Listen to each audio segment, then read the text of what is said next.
طيب، انا موجود دلوقتي في الزيكر ال001 اعلى فئة.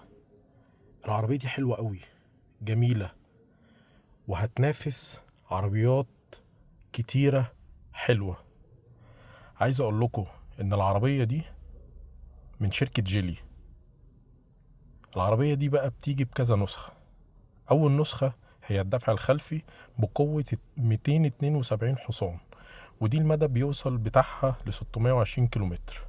عربية دفع رباعي بتوصل ل 544 هورس باور، والتسارع بتاعها من 0 ل 100 في 3.8.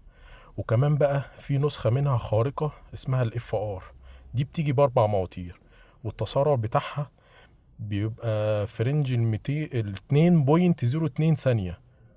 انتوا متخيلين ان الزيكر اللي هي الاف ار اسرع من البوجاتي شيرون؟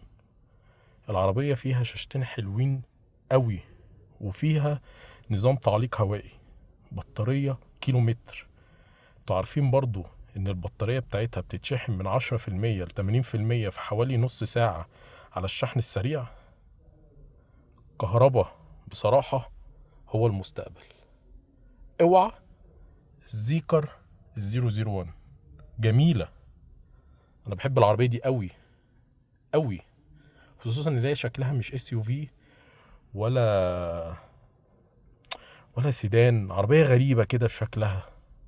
اوعى